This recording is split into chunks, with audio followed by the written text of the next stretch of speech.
Well, thank you very much, everybody. It's great to have you, and we have a very special person, just won a tremendous election in a record-setting fashion, so you have something in common. And I was very proud and honored to endorse the Prime Minister because of the fact that I felt she was really good. I thought she did a fantastic job. I respect her a lot, so I gave her an endorsement. And she had the most successful election, in my opinion, in the history of Japan, won by the most ever. So we have a very popular, powerful woman, and she's a great woman. We have a very fine relationship, and we're going to be talking about trade and many other things. And it's an honor to have you. Thank you very much. Thank you very much. ありがとうございます。本日は非常に特別な方にいらしていただいております。歴史的な選挙の圧勝ということで、私たち共通するものがあると思います。私たち素晴らしい絆を持っておりまして、だからこそ私の方からも応援のメッセージを出させていただきました。素晴らしい人であり、私も心から尊敬している方です。日本の歴史上最も素晴らしい選挙で圧勝したということで、人気の高い女性であり、すごい方だと私も思っております。本日に関しては貿易その他の課題について多く話をする予定です。Thank you, Donald, for inviting me to the White House today. Thank you. So, my visit is timely. So, given the current situation. Please. Thank you, Donald, for inviting me to the White House today. Thank you. So, my visit is timely. So, given the current situation, so. Oh, please, yes, Okay, absolutely. You have a very good interpreter. Yeah. Who I've known Your for, friend. who I've known Your for a long friend. time I with, know, I with know. He's Shinzo, your right? friend. 今中東情勢も含めて、それから世界中の安全保障環境が非常に厳しい状況にあります。Right now, situations in the Middle East and also the entire world, we are actually experiencing a very severe security environment. そして世界経済もかなり厳しい影響を受けつつあります。And also the global economy is now about to experience a huge hit because of this development. でも私は世界の繁栄とそして平和に貢献できる、世界中に平和と繁栄をもたらせるのはドナルドだけだと思っています。But even against that backdrop, I firmly believe that it is only you, Donald, who can achieve peace across the world. そのために私は諸外国に働きかけてしっかりと応援をしたいと思っています。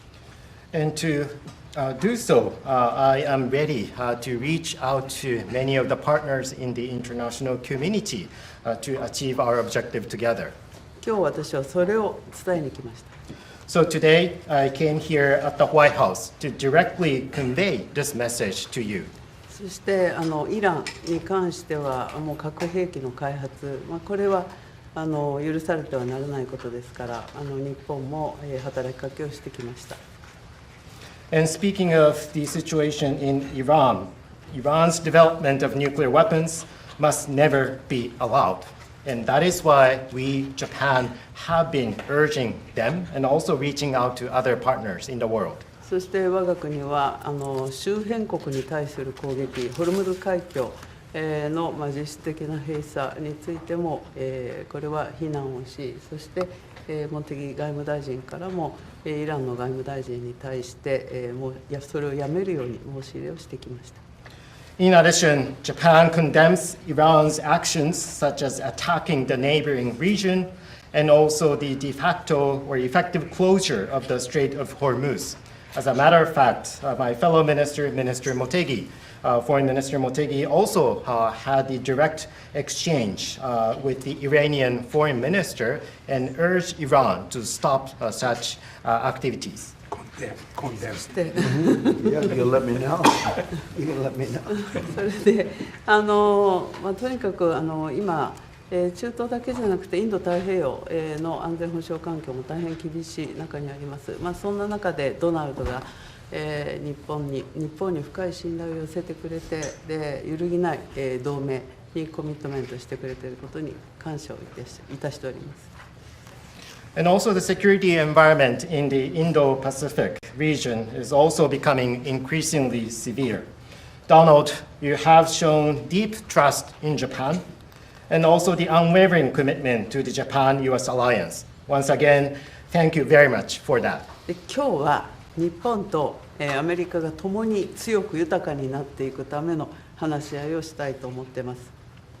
And today, I look forward to having a discussion on how we can cooperate to make our two nations, both Japan and the United States, stronger and more prosperous. それから世界のエネルギーマーケットを落ち着かせるための提案も持ってまいりました。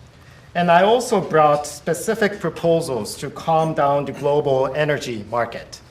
この後主に、経済安全保障、重要鉱物ですとかエネルギーに関する協力、そしてお互いに強い経済を作るための、成長のための話し合い、経済成長のための話し合いをしたいと思っています。Thank you, Donald. So today, I really look forward to having our discussion, particularly focusing on our collaboration in economic security in the important areas such as energy and rare earth minerals. And also, I look forward to discussing with you how we can make our two economies stronger moving forward. Thank you very much. Well, thank you very much, and you're doing a great job. Again, congratulations on the biggest win in the history of Japan. That's not bad. That's a pretty long history. That's a large nation with a great reputation, but it's a tremendous victory. Congratulations to everybody. Very proud of you. Very proud of you. We become friends, and I'm very proud of the job you've done. It's not easy. Any questions, please? Mr. President, are you fully satisfied with the level of support that you're getting from Japan on Iran, including around minesweepers? Well, we're going to be speaking about it today. Go ahead, you can go. 日本から、機雷艇などの支援に関して、その点について今の状況に満足していらっしゃいますか？ We're going to be speaking about it today.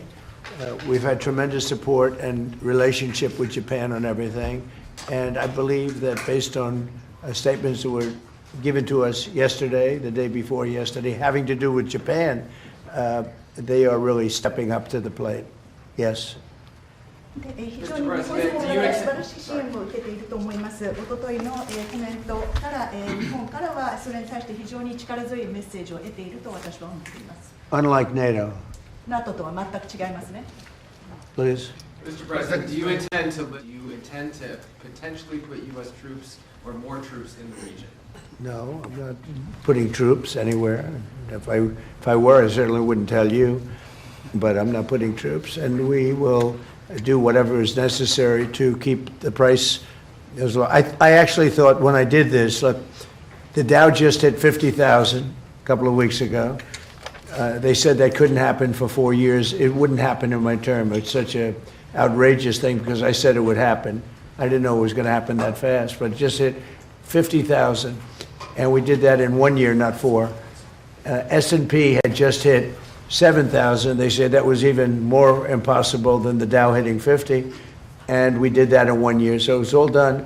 Everything was going great. The economy was great. Oil prices were very low. Gasoline was dropping to, we had $1.99, $1.85. We had great everything. And I saw what was happening in Iran, and I said, I hate to make this excursion, but we're going to have to do it. And I actually thought the numbers would be worse. I thought that it would go up more than it did. But we're doing this excursion, and when it's completed, we're going to have a much safer world. And the Prime Minister agrees with me on this. She considers it to be terrible what Iran did. I think every country does, just about every country does.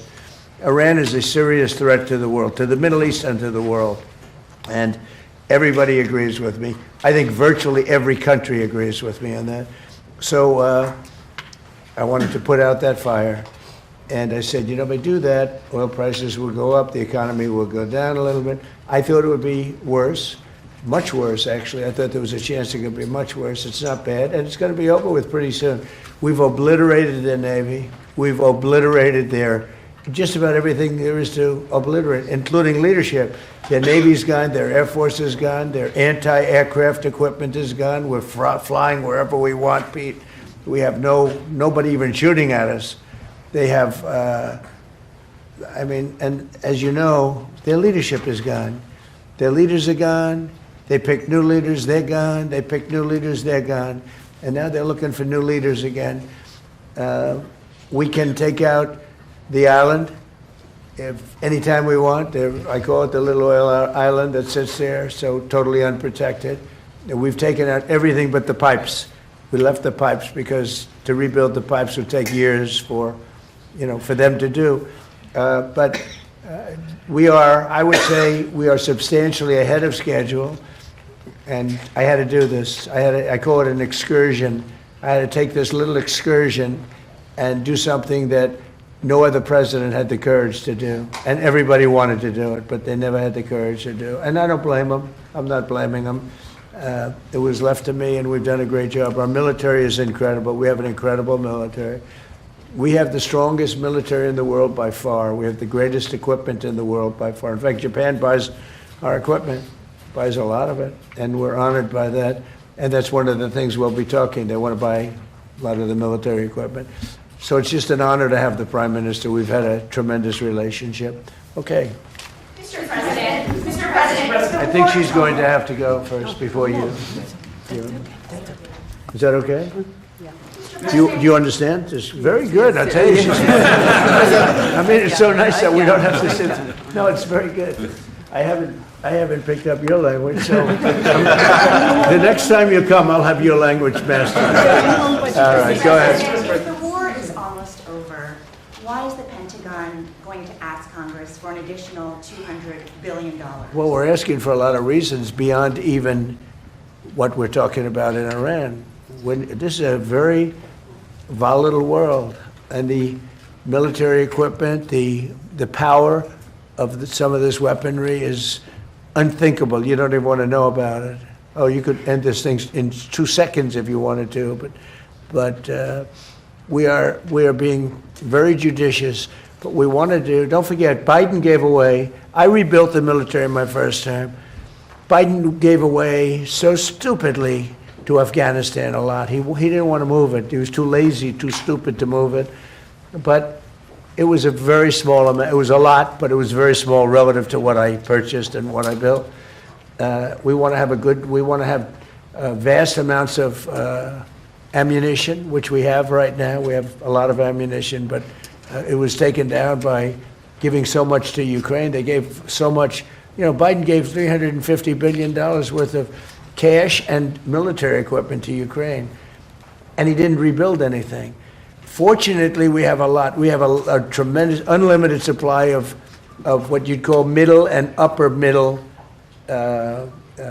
armaments and military equipment, munitions, armaments, but munitions in particular. At the high end, we have a lot, but we're preserving it. We don't really need it, but we're building.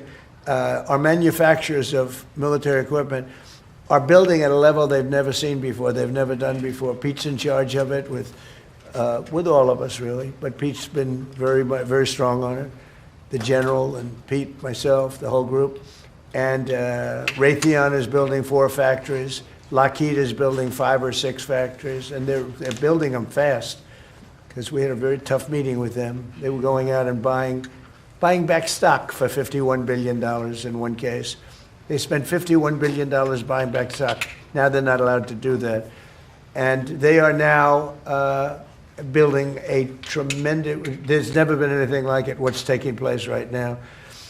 So we're in very good shape, but we want to be in the best shape we've ever been in. We were that, when I rebuilt the military, we were in great shape, and then Biden blew it, and he didn't do anything. He didn't do anything. And if you listen to the Democrats, they don't even want to have a military. Now you see how important it is.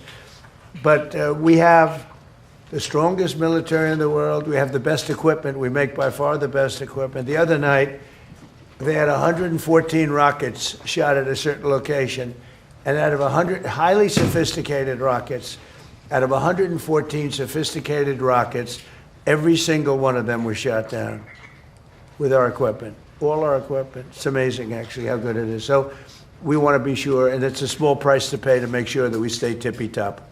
Mr. President, lastly, Mr. President, you Thank you, said. Mr. President. The Treasury Secretary this morning said there were defections among Iranian leadership.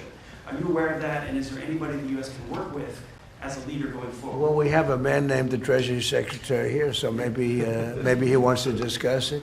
Does anybody know, do you know who he is? Central Casting.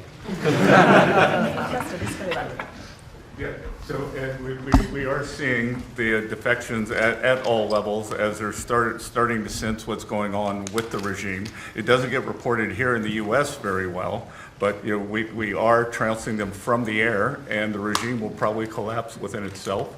At Treasury, we've seen where they've wired their money out of the country. We're coming for that. We're going to get it back to the Iranian people. Are you seeing defections? Is Israel? There's a lot of military defections also. You have a lot of military defections in Iran. I don't blame them. Thank you, Mr. President. Have you talked to Prime Minister Netanyahu about attacking the oil and gas fields? Yeah, I did. I told him, don't do that, and he won't do that. We didn't discuss. We do, we're independent, we get along great. It's coordinated, but on occasion, he'll do something, and if I don't like it, and so we're not doing that anymore. And the last one, if I could, the Fed chairman told me yesterday that he plans to stay until a new Fed chairman is confirmed, and he also plans to stay on the board until the investigation of the Federal Reserve is done. Well, he's under investigation because he's building a building for hundreds of billions of dollars more than it's supposed to cost. The building you see over there is under budget and ahead of schedule. That's the ballroom. The ballroom is a much bigger building. It's a much more complex building than what he's doing, and it's at a fraction of the cost. Something is going on, whether it's contractors. That's what I do best in the world. I build great buildings. I've always done it, and I build them under budget and ahead of schedule. They could have $4 billion. This is a renovation job for $4 billion. And if you look at the building, it's not even, I don't know if Kevin Warsh is ever going to be able to move into it. It's been under construction for years. It's the most expensive building ever built. Now, I know it's gross incompetent because I happen to think he's grossly incompetent. Today, certainly you should be lowering interest rates, all right? Certainly, who would not lower them? But he's stubborn, and he's got Trump derangement syndrome. But a lot of people have that, it's not a curable disease. But he's also building, he should be lowering rates immediately. But he won't do that because he's a stubborn, incompetent person, and that's a bad thing. When you're stubborn and incompetent, I think it's the worst combination. And he's also not a smart person. But he's building a complex over there that's under his jurisdiction. He started it, and it's out of control. It's billions of dollars for a little building. I could have done that building and made it beautiful for $25 million. $25 million, and it would have been beautiful. Look what I've done at the White House, fixing it up, and I mean, the place was in bad shape. You see the floors and everything. It was in bad shape. I could have made that building beautiful for $25 million. They're spending $4 billion. All right, so there is criminality. Maybe it's with the contractor, but because I know more about contractors than any human being maybe that's ever lived. But that contractor is a very rich man. Whoever the contractor is, and we know, but whoever the contractor is an extremely rich man. He's going to make, he could make millions of dollars. I'm hearing numbers from $3 to $4 billion. That would make it the most expensive building on a square foot basis ever built in history. And you're not even building a building, it's a renovation.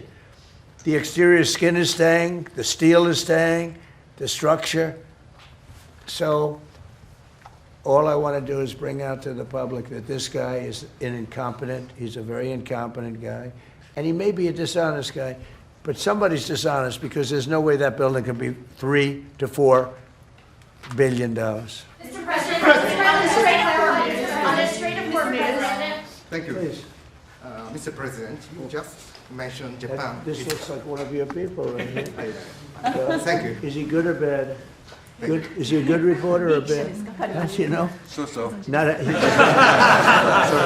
all right, he looks like a nice guy. Go ahead. Mr. President, you just mentioned Japan is stepping up. What kind of the support do you expect from Japan in the future? Look, I expect Japan to step up because, you know, we have that kind of relationship. And we step up for Japan. We have 45,000 soldiers in Japan. We spend a lot of money on Japan. And we've had that kind of a relationship. So I expect, I'm not surprised that they would step up. We don't need much. We don't need anything. I mean, honestly, we don't need anything from Japan or from anyone else. But I think it's appropriate that people step up. In the case of Japan, I hear they get more than 90% of their oil through the strait. So that's a big reason to step up. I mean, we've demolished, that country is close to demolished. The only thing is the strait. It's very hard. You could take two people and they could drop little bombs in the water and they're holding things up. We don't want that to happen. But honestly, Japan, China, Europe, parts of Europe, get a lot of their oil through the strait. We get none, practically. We're less than 1%. We don't have to be any percent. We don't even, I think we do it just to be nice. But we, think of it, we don't use the strait. We're defending the strait for everybody else. And then in the case of NATO, they don't want to help us defend the strait, and they're the ones that need it. But now they're getting much nicer because they're seeing my attitude. They're getting much nicer. But it's, as far as I'm concerned, it's too late. You know, UK wants to send aircraft carriers now. And I said, I want the aircraft carriers before the war. I don't want them after the war is won. They want to send me aircraft carriers after the war is. There's practically nobody to shoot at them. You know, their missile count is down, Pete. Maybe you could discuss it by about 90-something%. The drones are way down, and the factories are being demolished. Maybe. Yes, sir. Our missiles being shot are down over 90% since the beginning. One-way attack drones down 90% since the beginning, which is a reflection of overwhelming firepower. But you mentioned the most important part, Mr. President. Their defense industrial base. If you can't make more of it in the future, then you have a limited supply. And so we're going after all of their defense contractors that make all of their exquisite weapons and ensuring that even if they wanted to rebuild more launchers or more missiles, they couldn't in the future. And that's a level of devastation for their military that they've never seen before. So we have, in literally 2 weeks, we've demolished their Navy, their Air Force. All technology is gone. All communication is gone. And all of the leaders are gone. Other than that, they're doing quite well. Okay, how about one more question for the Prime Minister? Let me pick a beautiful-looking person from Japan. A question for the Prime Minister. Go ahead. Me? Yeah, sure. Oh, he doesn't believe he's beautiful. Oh, He sounded shy. With Go ahead, people, please. of course, no, Japan and US are very good friends. But one question: why didn't you tell US allies in Europe and Asia, like Japan, about the war before attacking Iran? So we are very confused about we Japanese citizens. Well, one thing, you don't want to signal too much. You know, when we go in, we went in very hard, and we didn't tell anybody about it because we wanted surprise. Who knows better about surprise than Japan? Okay? Why didn't you tell me about Pearl Harbor? Okay? Right? You know, he's asking me, no, you believe in surprise, I think much more so than us. And we had to surprise him, and we did. And because of that surprise, we knocked out, the first 2 days, we probably knocked out 50% of what we, and much more than we anticipated doing. So if I go and tell everybody about it, there's no longer a surprise, right? Okay, one more for the Prime Minister. Mr. President. Are you good for the Prime Minister? Yes, Go ahead, for the you Prime too. Minister. Thank you very much. Japan's TJ Press. Japan's biggest concern is China. Now they're giving us export control and very harsh terms to criticize us. So could you plan? Will you plan to bring out relationship between Japan and China while you are there? Yeah, well, I'll be going to China very quickly, but I think I'd really like to have the Prime Minister talk about China because I know they have a little bit of an edgy relationship, and I'd just like to know where it stands, how you're doing with China, so please. で日本はいつも中国に対してオープンです。会話はオープンにしています。それから冷静に対応しています。でとにかく米中関係も含めてですね、これが地域の安定、それから世界のサプライチェーン、これに貢献するものであることを願っています。日本は常にオープンです。So first of all, Japan has been consistently open to dialogue with China. And also, second, we have been addressing our relations with China in a calm manner. And also speaking of the US-China relationship, my sincere hope is that the relationship will be something conducive for regional security and also ensuring the global supply chain in the world. Once again, I would like to reiterate that Japan has been consistently open to dialogue with China. And I think we're going to have a great trip. The trip has been postponed for about a month and a half. It's been reset, and we look forward to it. And I'll be speaking Japan's praises when I'm in China with President Xi. But we're going to have some good talks today. And I think mostly about trade, because they want to do a lot of trade. They're a tremendous purchaser of our energy, our oil, gas from, in particular, Alaska. Because Alaska, believe it or not, is very close. It's much closer than any other source. It seems a little cold compared to, but it's just a short trip. So that's something that we will talk after the press corps leaves. We'll be discussing trade, and a lot of the talk will be about energy. Thank you very much, everybody. Thank you very much.